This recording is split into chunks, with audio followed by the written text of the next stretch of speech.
Good morning, students. In previous class, before vacation, okay, we have completed some topic of second chapter, force and laws of motion.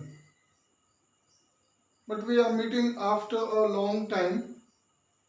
So today I will start the chapter force and laws of motion from beginning. Okay. So first of all, as I have already discussed with you, the same thing we will discuss here is the force. What is force? In first chapter of physics, we have seen about the motion. Okay इससे पहले जो हम लोगों ने chapter पढ़ा है उसमें हम लोगों ने किसके बारे में देखा? Motion.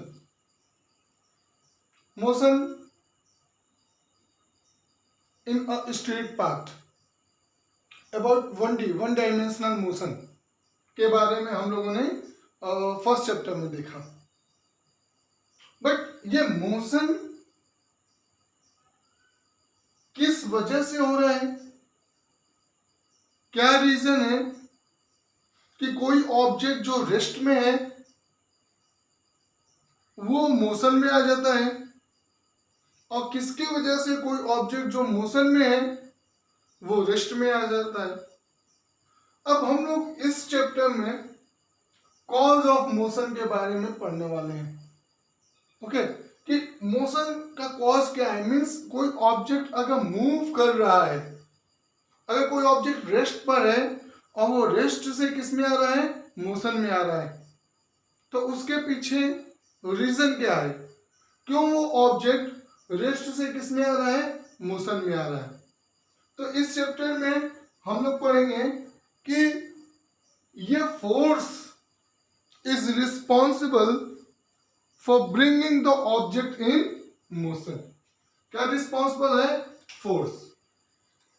Force is responsible for bringing any object in motion from rest, and force is also responsible for bringing the object from motion to rest. तो अब हम लोग ये पढ़ेंगे कि फोर्स क्या है. What is a force? A push or a pull. Simple definition जो हम लोग 6th क्लास से पढ़ते आ रहे हैं कि what is a force? A push and a pull. Second thing that we have never seen the force. हम लोगों ने कभी फोर्स को देखा नहीं है. Only what we have seen, we have feel the force. What is the effect of the force that we have feel. तो force का जो इफेक्ट है वो हम लोगों ने महसूस किया है. यस, अगर कोई आपको धक्का देता है तो उसके वजह से आप क्या होते हो कि अपनी जो आप पोजीशन पे हो आपकी पोजीशन वहां से चेंज हो जाती है, मीन्स आप गिरने लगते हो. तो अब वो क्या है? एक तरीके से ये क्या है? इफेक्ट है. किसका? फोर्स का. तो यहां पे एक चीज है, force, a push or a pull. What is the meaning of push? If a force is applied away from our body, अगर हम फोर्स किसी ऑब्जेक्ट पे फोर्स लगा रहे हैं, अब वो फोर्स ऐसा लगा रहे हैं कि ऑब्जेक्ट जो है हमारे बॉडी से कहाँ जा रहा है? दूर मूव कर रहा है. तो ऐसे इसको हम लोग क्या बोलेंगे? Push. And what about the pull? When we apply a force towards our body, away from the body push, toward body pull. मतलब किसी चीज को धक्का देना, that is push, और किसी चीज को अपनी तरफ खींचना, that is pull. अब देखिए, इस धक्का देने में किसी चीज को, हम किसी ऑब्जेक्ट को धक्का दे रहे हैं या किसी चीज को अपनी तरफ खींच रहे हैं, दोनों केस में हम क्या कर रहे हैं? फोर्स लगा रहे हैं. क्या कर रहे हैं? हम फोर्स लगा रहे हैं. और फोर्स लगाने की वजह से या तो वो ऑब्जेक्ट हमसे दूर जा रहा है या तो वो ऑब्जेक्ट हमारे पास आ रहा है. वो डिपेंड कर रहा है कि हम फोर्स किस डायरेक्शन में लगा रहे हैं. यस, तो या तो वो ऑब्जेक्ट हमसे दूर जा रहा है या तो वो ऑब्जेक्ट हमारे पास आ रहा है। तो हमसे दूर जा रहा है या हमारे पास आ रहा है, दोनों केस में देखिए ये क्या है, हमसे दूर जा रहा है या हमारे पास आ रहा है, दैट इज वो effect of the force which is in the form of push और पुल। क्लास 8 में हम लोगों ने फोर्स को दो पार्ट में डिवाइड किया था। One was contact force and other was non contact force. तो 8th क्लास में हम लोगों ने फोर्स के बारे में जब पढ़ा था, the first chapter of the physics force and pressure, थोड़ा सा मैं आपको रिवाइज करते चलूं, तो उसमें हम लोगों ने पढ़ा था कि फोर्स दो टाइप का है, one is contact force and other is non contact force. क्यों? क्योंकि फोर्स हमेशा कब एग्जिस्ट करता है, when two objects are in interaction with each other, in interaction in with each other. अब वो दो ऑब्जेक्ट अगर फोर्स एग्जिस्ट तब कर रहा है when a force exist when two objects are in physical contact with each other. A force exist when two objects are in physical contact with each other. मतलब suppose करो कि हमें एक डोर को धक्का देना है, बंद करना है या ओपन करना है, दोनों केस में जो हमारा हैंड होगा वो डोर से किस में होगा, कांटेक्ट में होगा।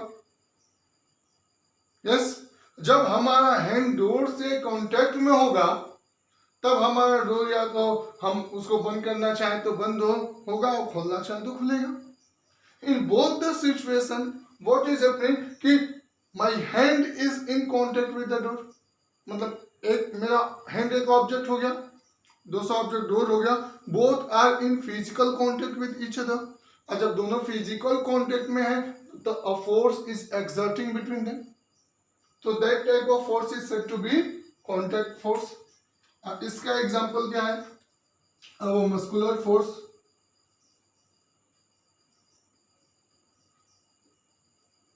And frictional force, both are the example of what, contact force. Now non contact force, a force exists when a force come into play when two objects are not in physical contact with each other. Like हम लोग अगर एक example ले लें कि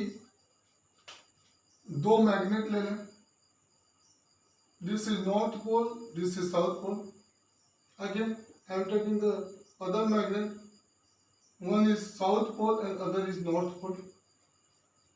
So what will happen? Both will repel each other.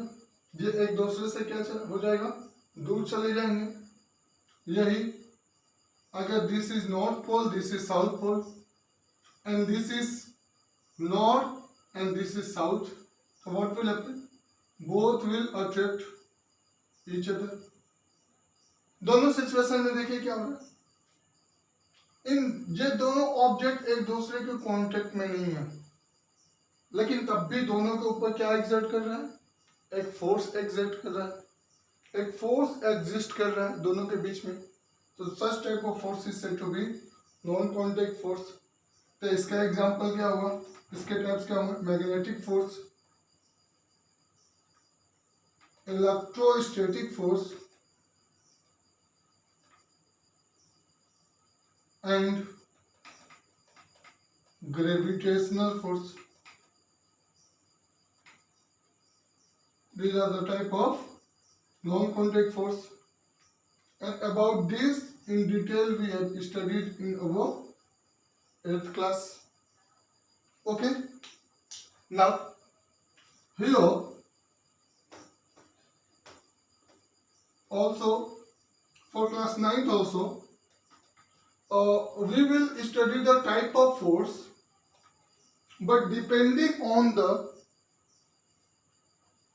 amount of force applied on an object, amount of force applied on an object. So here the force which we are studying that are balanced force and unbalanced force. Balanced force and unbalanced force. What is the meaning of balanced force and what is the meaning of unbalanced force? We will see this. कि balance force क्या होता है और unbalance force क्या होता है. Suppose this is a surface and on this surface I have placed an object. इस surface पे हमने एक ऑब्जेक्ट को क्या कर दिया, प्लेस कर दिया. ध्यान से देखिएगा. And I am applying a force F1 and a force F2. I am applying, दो फोर्स हम लगा रहे हैं. एक फोर्स इधर राइट हैंड साइड और दूसरा फोर्स लेफ्ट हैंड साइड. एक फोर्स जो है F1, दूसरा फोर्स जो है वो क्या है, F2. नाउ हियर क्या क्या सिचुएशन बन सकता है कि if F1 will be equal to F2, अगर F1 की वैल्यू जो है वो F2 के क्या है, बराबर है, तो उस केस में क्या होगा कि the net force acting on this object और on this body will be how much, that will be 0. तो जो नेट फोर्स इस ऑब्जेक्ट पे एक्ट करेगा that is said to be resultant force and we in short form we write it as F and R. तो यहाँ पे resultant force क्या होगा, अगर सपोज कर लो कि हमने F1 को पॉजिटिव एज्यूम किया तो FR will be F1 plus, अब F1 की डायरेक्शन जो लेफ्ट हैंड साइड है उस डायरेक्शन को हमने पॉजिटिव एज्यूम कर लिया, तो जो राइट हैंड साइड में जो ऑब्जेक्ट मूव कर रहा है उसकी डायरेक्शन क्या होगी. ऑब्वियस सी बात है कि पहले वाले की अपोजिट डायरेक्शन है तो this will be minus F2. लेकिन हम लोगों ने सिचुएशन क्या लिया है कि F1 is equal to F2. आप इससे कंफ्यूज हो जाइएगा. ये बैलेंस और अनबैलेंस फोर्स को हम कंबाइन करके समझा रहे हैं, तो ये मत समझिएगा कि F1 इक्वल टू F2 हमने जो लिखा है वो अनबैलेंस फोर्स के अंदर लिखा है. ठीक, तो अभी एक थोड़ी देर के लिए हम इस अनबैलेंस फोर्स को हम लोग रब कर रहे हैं और फोर्स में सबसे पहले हम लोग समझ रहे हैं कि व्हाट इज बैलेंस फोर्स, ताकि आपको कंफ्यूजन ना हो इसके लिए. तो अगर F1 की वैल्यू F2 के बराबर है तो FR equal to F1 plus minus, क्योंकि डायरेक्शन अपोजिट है, F2. अब it will become F1 minus F2, but F2 is equal to F1, तो F2 की जगह हम F1 लिख सकते हैं, means FR is equal to 0. FR is equal to what, 0. और जब FR की वैल्यू 0 होगी तो इसका मतलब कि इस ऑब्जेक्ट पे कोई फोर्स एक्ट ही नहीं कर रहा है. Several forces are acting on this object, maybe several forces act on this object, लेकिन अब रिजल्टेंट फोर्स की वैल्यू क्या हो रही है, 0. तो that type of force is said to be balanced force. That type of force is said to be balanced force. Resultant of all the forces, if resultant of all the forces is equal to 0, if resultant of all the forces is equal to 0, that type of force is said to be balanced force. ठीक, तो अब balance force में resultant force की value कितने के बराबर हो गई, 0 के बराबर. इस फोर्स को हमने क्या माना, balance force. Okay, hope this much is clear to all of you.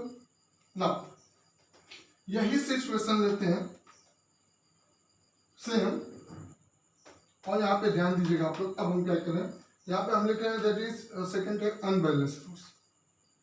And now अब हम लोग सिचुएशन जो ले रहे हैं F1 is not equal to F2. पहले केस में क्या सिचुएशन लिए थे, F1 is equal to F2 for balance force, but for unbalanced force what we are taking, that F1 is not equal to F2. हम लोग ये consider कर रहे हैं कि F1 की वैल्यू समझ में आ रहा है ना आप लोग को? Yes, okay. सो हम लोग क्या सपोज करें कि F1 की वैल्यू F2 के बराबर नहीं है। बैलेंस फोर्स में क्या कंसिडर किए थे कि F1 की वैल्यू F2 के बराबर है। यस, लेकिन अनबैलेंस फोर्स में हम लोग क्या सपोज करें कि F1 की वैल्यू F2 के बराबर नहीं है। ओके, सो इसमें दो सिचुएशन बन सकता है। फर्स्ट सिचुएशन कि F1 can be greater than F2 may be, और सेकंड सिचुएशन ये बन सकता है कि F1 may be less than F2। Yes, F1 की वैल्यू F2 के बराबर नहीं है तो हो सकता है F1 बड़ा, हो सकता है F2 बड़ा। तो अब इस केस में जो रिजल्टेंट फोर्स है same F1 plus minus F2 that is F1 minus F2। Resultant force क्या हो गया? F1 minus F2। अब अगर F1 की वैल्यू F2 से ज्यादा है, F1 की वैल्यू F2 से ज्यादा है तो क्या होगा? Resultant force will be positive. Resultant force will be positive. और पॉजिटिव हम लोगों ने किस डायरेक्शन को माना है? F1 की डायरेक्शन को हम लोगों ने क्या माना है? That is positive. Means the object will start moving towards F1। Object will start moving towards F1। Okay, second situation F1 is less than F2. So if F1 will be less than F2, then Fr will be negative. Fr will be negative. Resultant force will be negative. And if the resultant force will be negative, so what will happen? Then the object will move away from F1, means it will move towards F2. तो दो situation create हो गया। Yes, यहाँ पे कितना situation create हो गया? दो situation.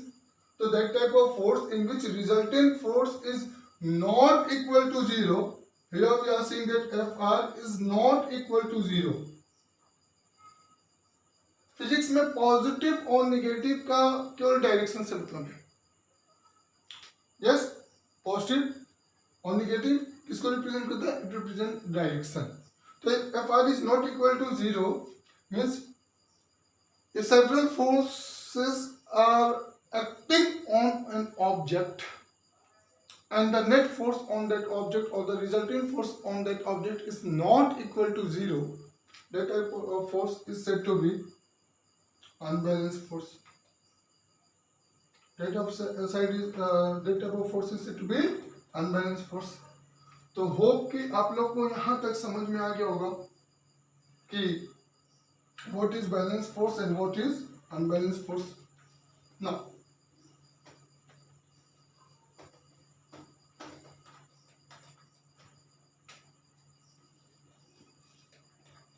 effect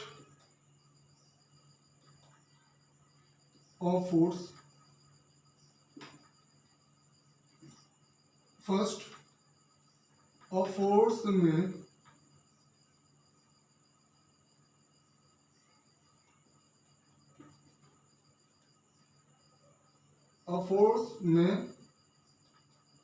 bring an object to rest. Second, और फोर्स में bring, ये पहले हमने लिखवाया, अगर आप लोग नोट्स में पहले बना चुके हो तो दोबारा लिखने की जरूरत नहीं है। An object into motion. Third, a force can change speed of an object. Fourth, a force में change direction of an object. And fifth,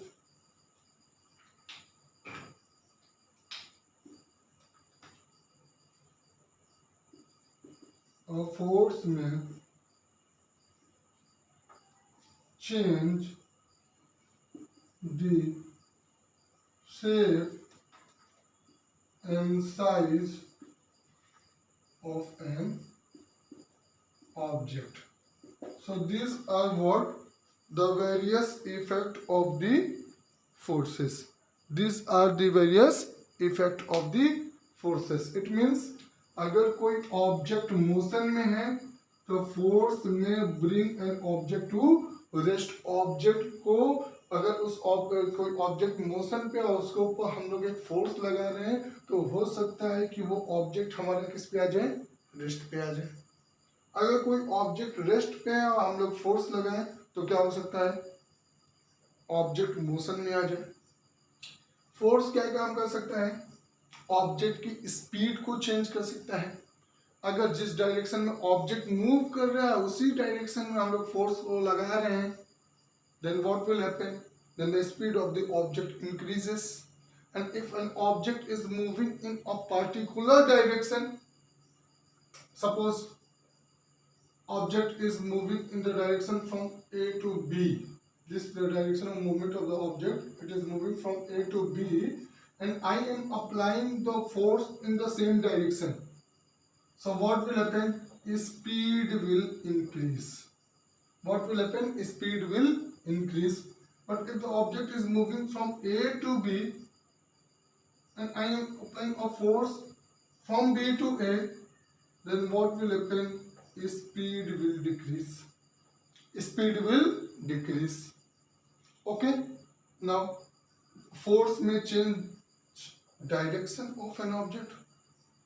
Force may change the direction of an object. While playing a cricket, a bowler, when he throws the ball, then the batsman hit the ball with the bat, and due to that hitting, when a batsman is applying the force on the ball, the direction of the ball get changes. Okay. Now force may change the shape and size of an object. इसका example है कि हम लोग एक balloon ले लें, उसको दोनों हाथों के बीच में हम लोग क्या करें, प्रेस करें. यस, तो उसके वजह से क्या होगा, बैलून का शेप और साइज क्या हो जाएगा, चेंज हो जाएगा. Okay, but see mainly various effects of the forces are due to unbalanced force. Unbalance force को ही मेनी टाइम्स हम लोग क्या बोलते हैं, एक्सटर्नल फोर्स. तो ये जितने भी इफेक्ट्स हमने बताया था वो किसके वजह से था, अनबैलेंस फोर्स की वजह से था. देखिए, what will happen if the force is a balanced force. Unbalance force रहेगा तो हमने बोला कि ऑब्जेक्ट अगर रेस्ट पर है तो वो मोशन में आ सकता है, ऑब्जेक्ट अगर मोशन में है तो वो रेस्ट पर आ सकता है. ऑब्जेक्ट की स्पीड चेंज हो सकती है, ऑब्जेक्ट की डायरेक्शन चेंज हो सकती है, ऑब्जेक्ट का शेप और साइज चेंज हो सकता है. लेकिन अगर हम किसी ऑब्जेक्ट के ऊपर बैलेंस फोर्स लगा रहे हैं, if I am applying a balance force on the object, on an object, then what will happen. अगर suppose this surface and an object is placed here and I am applying a force, again I am saying F1 F2, and if F1 is equal to F2 then resultant force will be equal to 0, then this block will not move. लेकिन एक condition होगी कि this block is unbreakable. Okay, if we are considering that the block is unbreakable then Fr will be equal to how much, 0. resultant force 0 means अगर object rest पर है तो वो किस पे रहेगा, रेस्ट पे. And if an object is in moving in straight path in uniform motion, in straight path in uniform motion, then the its speed will also not change. इसका मतलब अगर हम किसी ऑब्जेक्ट कोई रेस्ट पर है और उसके ऊपर हम बैलेंस फोर्स लगाते हैं, then that object will remain at rest. If a object is moving on a straight path with uniform speed, then and if I am applying a balance force on that object, then the object speed will not change. means balance force किसी object को rest से motion में नहीं ला सकता है, motion से rest पे नहीं ला सकता है. ऑब्जेक्ट की यूनिफॉर्म, अगर मोशन में कोई ऑब्जेक्ट मूव कर रहा है तो उसकी स्पीड को चेंज नहीं कर सकता है. किसी ऑब्जेक्ट की डायरेक्शन को चेंज नहीं कर सकता है, लेकिन हाँ balance force can change the shape and size of the object. Balance force can change the shape and size of an object. कैसे? हमने एक बैलून का एग्जांपल दिया था, सेम एग्जांपल हम लेते हैं कि suppose imagine there is a balloon, एक बैलून है, हम दोनों पाम से इसके ऊपर क्या लगाना है, फोर्स लगाना है। इधर से आप सपोज कर लो F1 लगाना है, F2 लगाना है, F1 will be equal to F2 suppose, then also what will happen, the balloon will get compressed, balloon क्या हो जाएगा, कंप्रेस्ड हो जाएगा, और उस कंप्रेशन की वजह से क्या होगा, its shape and size will change. इसका मतलब balance force also can change the shape and size of an object. ऐसा नहीं कि बैलेंस फोर्स कुछ भी इफेक्ट नहीं करेगा, balance force can change the shape and size of an object.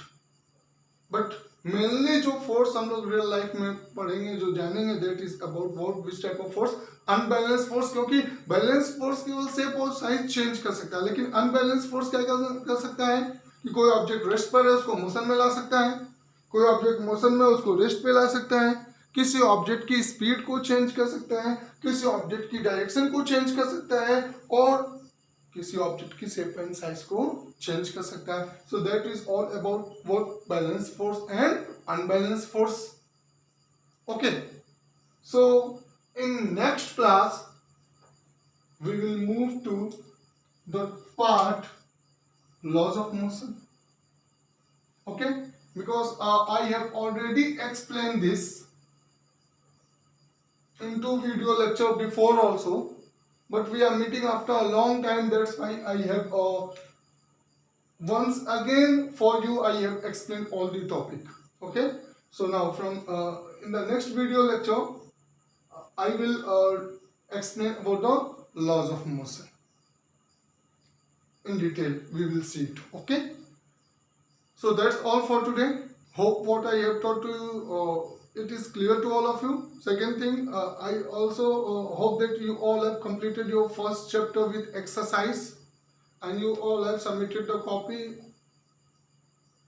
to respective subject teacher. If anybody has not done so, please submit it to respect subject teacher. Thank you. God bless you all.